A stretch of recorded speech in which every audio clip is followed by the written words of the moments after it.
Have you ever noticed how life sometimes feels like you're stuck on the same lap in the same race, hitting the same wall over and over again?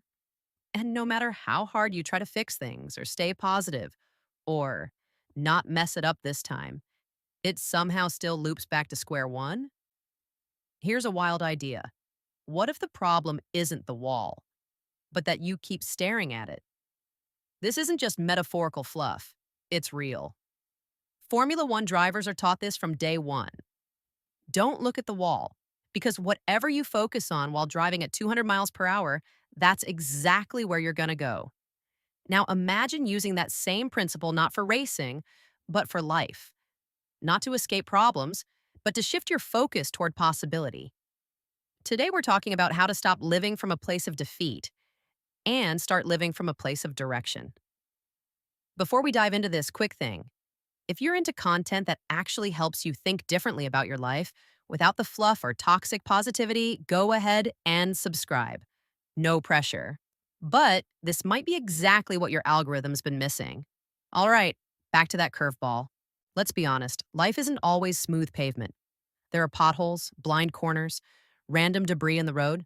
Sometimes it rains. Sometimes the car just won't start. And no, you didn't sign up for half of it. But here's the truth. No one tells you when things feel heavy. You're still holding the wheel. That doesn't mean every problem is your fault. It doesn't mean you're supposed to smile through chaos. But it does mean this. No matter how rough the race has been, you still get to choose where you're looking. And in racing, where you look is everything. If you keep staring at the things that went wrong, or the people who hurt you, or the chances that passed you by, it's like trying to take a sharp turn while watching the guardrail. Focusing on what hurt you doesn't heal you. Focusing on where you want to go, that's how you move forward. And yeah, the road might still be bumpy, but the direction, that's yours. Here's where this gets scientific. There's a real psychological effect called target fixation. Basically, your brain tends to steer your actions toward whatever has your attention. This is why Formula One drivers are trained to look through the corner, not at the wall, even when the car is skidding. Because the second they lock eyes with the wall, their hands follow. Boom, game over. Now apply that to life. When life knocks us down, financially, emotionally, mentally, it's natural to zero in on what went wrong. The job loss, the bad relationship, the unfairness, the stress, the thing you never saw coming. But the longer we stare at what hurt us, the harder it gets to see anything else. And eventually, our mindset gets stuck on surviving rather than driving. And this isn't about just be positive.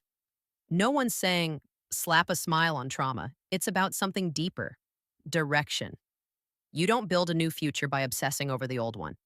You build it by adjusting your line, picking a new apex, and fixing your eyes forward. Yes, the past happened, but you're not driving backward. Your power is in where you aim next. Let me give you a picture that might hit home. There's this guy, let's call him Dan. Smart, motivated, had plans. And then life hit. Hard. He lost someone close. Then his job. Then a relationship. One hit after another. He started saying things like, oh, what's the point? Not dramatic, just flat. Tired. Like he'd gone from driving his life to just bracing for whatever came next. Every conversation circled what went wrong, what hurt, what was lost. His eyes were on the wall, but Dan wasn't lazy or broken. He just got stuck in survival mode so long, he forgot how to steer. Eventually, something shifted. Not a breakthrough, just a quiet question. What if the next chapter doesn't have to look like the last? He picked one thing, a small project, something that felt like motion. And once his focus shifted from why me to what now, his hands followed. It wasn't reinvention, just re-aiming. Sometimes that's all it takes to get moving again. All right, let's shift gears and talk strategy. Here are 5 mindset tools borrowed straight from the Formula One track that'll help you move forward without pretending everything's fine. 1. Pick your line. Formula One, drivers always choose their racing line before they enter the turn. They don't wing it mid-corner. In life, this means asking yourself, where do I want to go, even if it's small? What's one area I can focus on building instead of just repairing? This doesn't have to be a 5-year plan. Maybe it's just, I want to feel more grounded, Or, I want to finish something I start. Pick a line, even if it's wobbly. 2. Know when to pit. Even elite drivers need breaks. Tires wear out, engines overheat, and ignoring the pit crew, that's how you lose the race. Same goes for life. Rest isn't weakness, it's part of the strategy. Check in with yourself. Are you burnt out from pushing? Is it time to pause and regroup, not quit? Knowing when to pull in gives you the power to finish strong.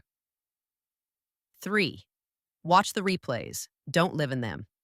Drivers watch race footage to learn. They study the spinouts, the braking mistakes, but they don't live in that loop. Reflection? Helpful. Reliving? Debilitating. Ask yourself, am I watching this memory to learn something or to punish myself? 4. Adjust without shame. Conditions change, tracks change, rain happens, and drivers, they adjust. No one's out there screaming, ugh, I should have been faster in the rain. They just switch tires. Maybe your life didn't go how you thought. That's not failure, that's weather. Adapt, reroute, you're still in the race. 5. Build momentum in inches. No one wins a race in the first lap. It's inch by inch, corner by corner. If the big picture feels overwhelming, zoom in. One choice, one task, one better habit. Tiny moves compound. Direction beats speed. Always. So here's the core of it. Yes, life gets hard. Sometimes you get handed a brutal track. Sometimes you didn't get a say in what slowed you down. But you still have this: where you look, where you aim, and what you choose next. Don't look at the wall. Don't replay the wreck. Don't obsess over what's broken. Look through the corner. Pick your next line. Trust your ability to steer, even if you've been off course for a while. You're not defined by the wall. You're defined by what you do next. This isn't about pretending the hard stuff didn't happen. It's about choosing to drive anyway. So let's zoom out for a second. Life throws walls at all of us. No one's exempt. You can do everything right, play by the rules, and still end up facing a wall you didn't see coming. Life will hit you with hard things.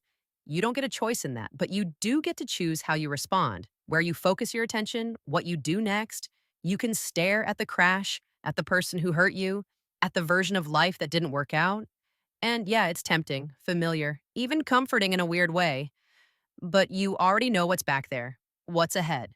That's where the freedom is. Don't look at the wall. Don't stare at the loss. Don't keep replaying the same chapter, hoping it ends differently.